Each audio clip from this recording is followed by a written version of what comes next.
Okay, Assalamualaikum and selamat sejahtera. Okay, cikgu nak sambung lagi pembelajaran kita tentang goodness of fit test to prescribe probability distribution. Okay, kita sambung lagi untuk tajuk small expected frequencies. Okay, maknanya small EI. Okay. The approximation of chi-squared yang menggunakan formula summation OI tolak EI squared bahagi dengan EI tu has a chi-squared distribution, will become less accurate as the expected frequencies become smaller.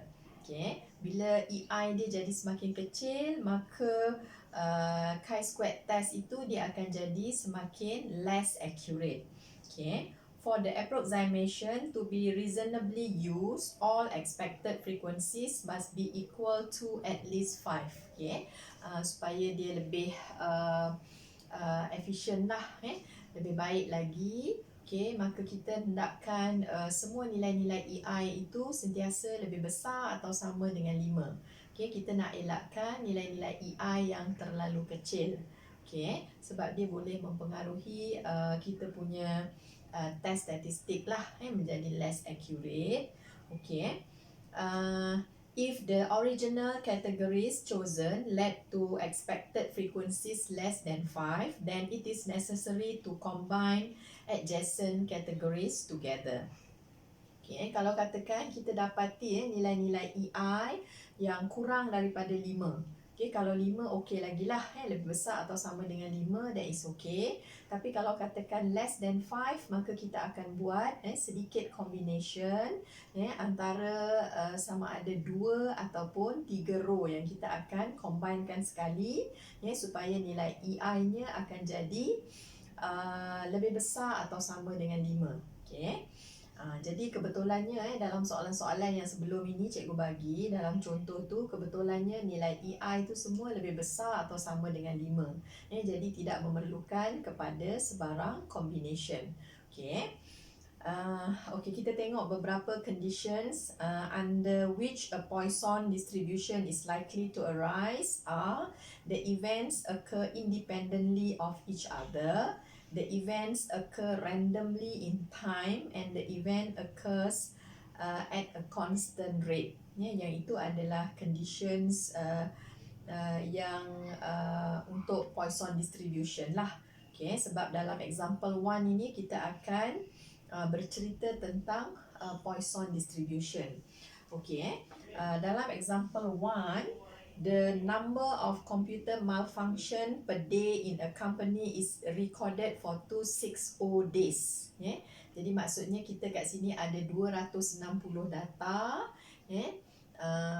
yang mengira berapa bilangan malfunction untuk setiap hari lah, ada 260 hari. Jadi the following results are obtained. Apa yang direkodkan di situ boleh lihat kepada jadual yang diberi. Number of malfunctions XI.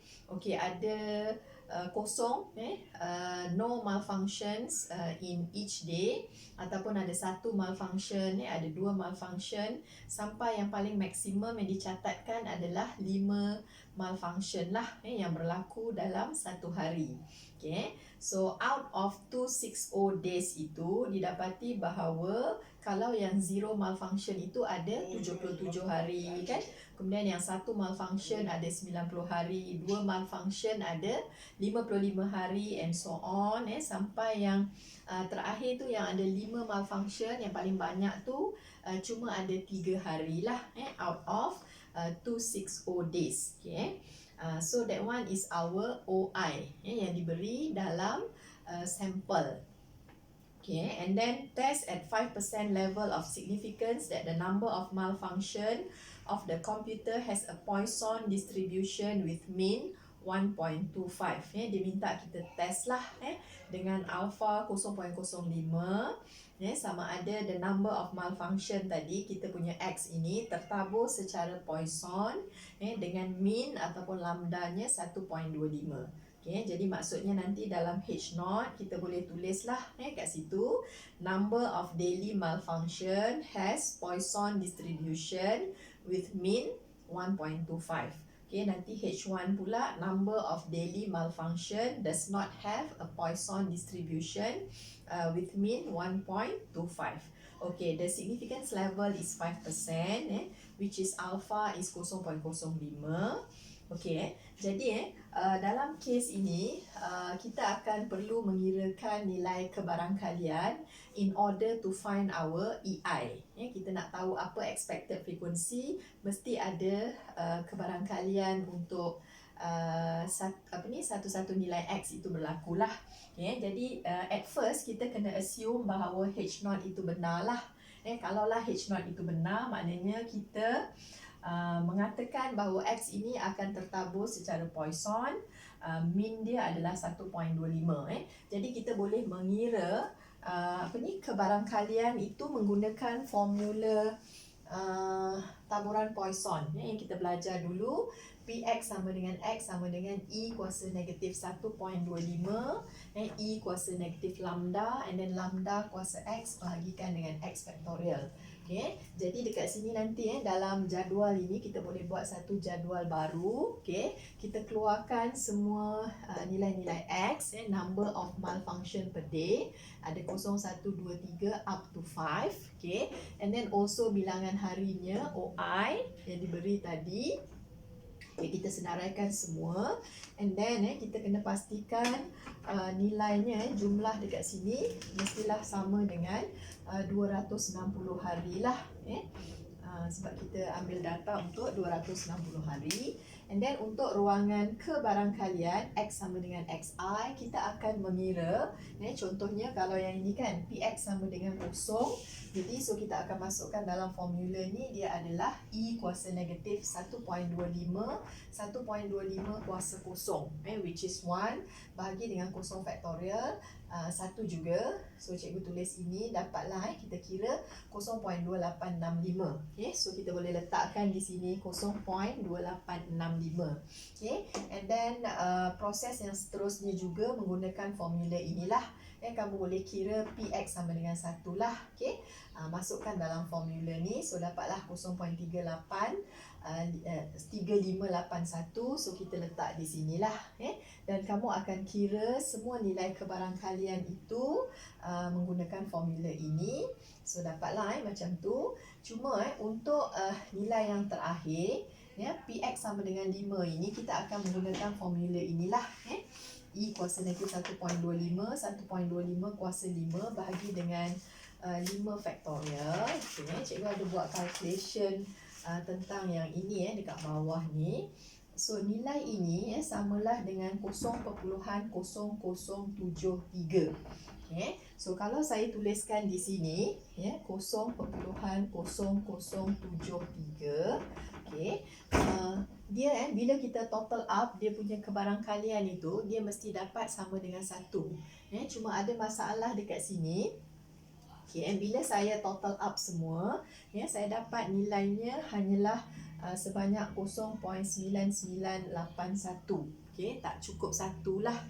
Okay, dia macam ada 0.002 lagi kat situ yang tak cukupnya lah. Okay, jadi maknanya kalau katakan tak cukup, okay, kita boleh buat macam ni lah. Kita tak payah ambil yang ini. Dia ni biasanya berlaku untuk nilai yang di hujung-hujung lah. Dekat sini bila X sama dengan 5 itu, okay, apa yang boleh kita buat ialah kita akan ambil 1, nilai 1, kita tolakkan dengan hasil tambah semua ini. Okay, maksudnya saya akan ambil untuk dapat mengisi ruangan di sini, saya akan tolakkan dengan inilah 2865 ini tambah kan 0.3581 and then tambah dan seterusnya sampai 0.0291. Okay, cikgu ambil 1 tolak. Okay, so bila dapat 1 tolak ini, okay, bila saya kira dapatlah 0.0092. Nilainya lebih besar sedikit lah daripada nilai tadi. Okay, 0.092 lebih besar daripada 0.0073 yang kita dapat menggunakan formula ini tadi. Okay, so yang itu kita boleh consider yang ini sebagai kebarangkalian untuk malfunction yang bernilai lebih besar atau sama dengan 5 lah.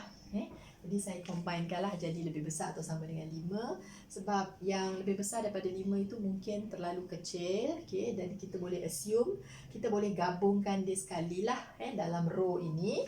Jadi sekarang bila kita total up semua, so kita dapat dekat sini ialah 1.00 lah, nilai dia 1.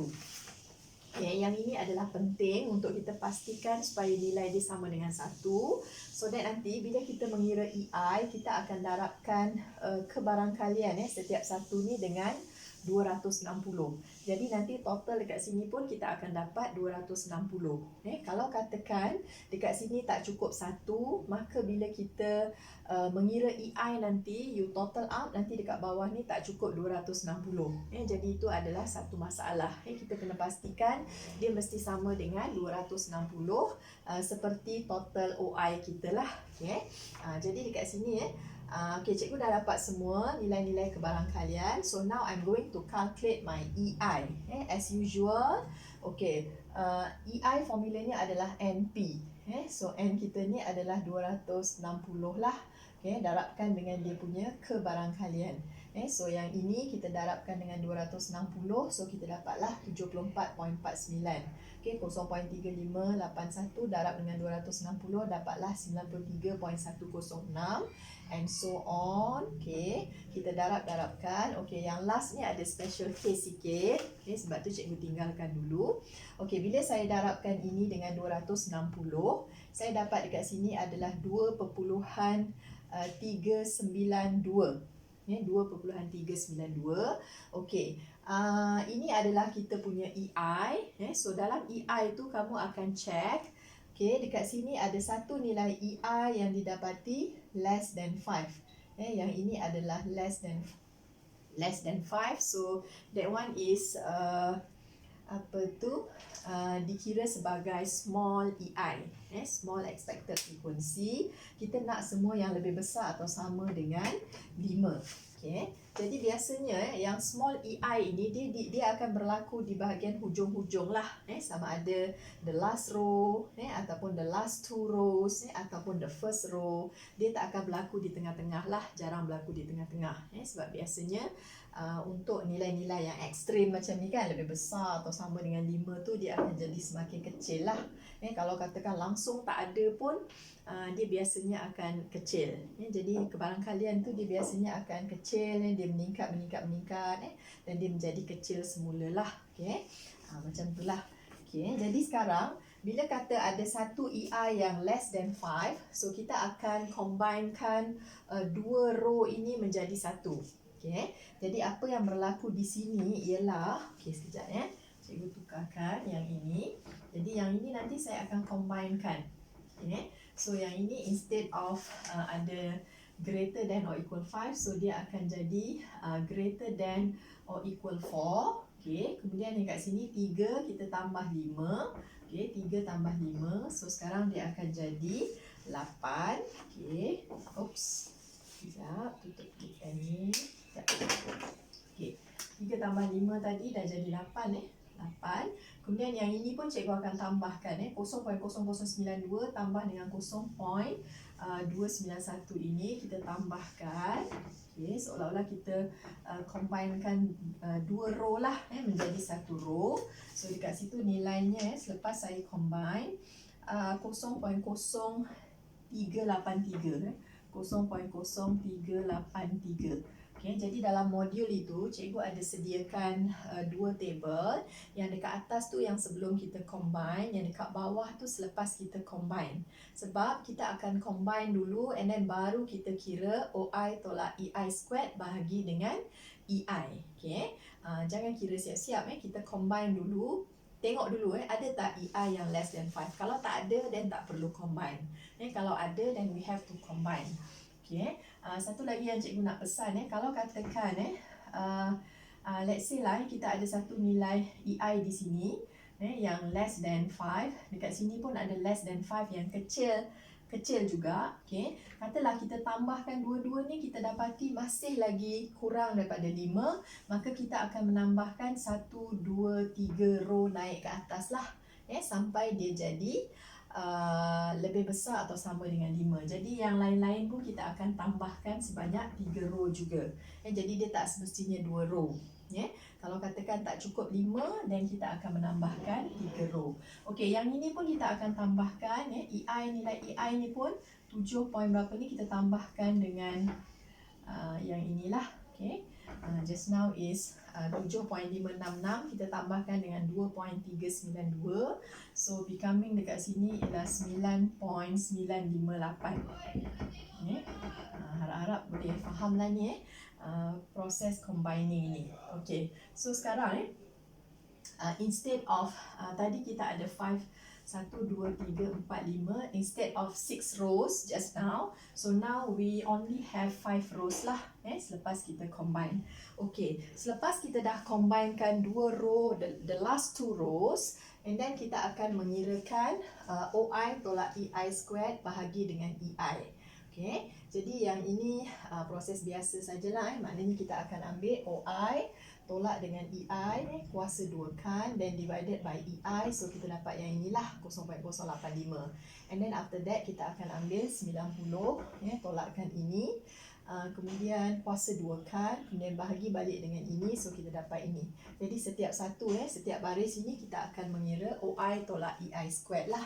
Bahagi dengan EI. Okey, yang telah kita combinekan tadi, barulah kita mengira nilai OI tolak EI-nya, iaitu sebanyak 0.385.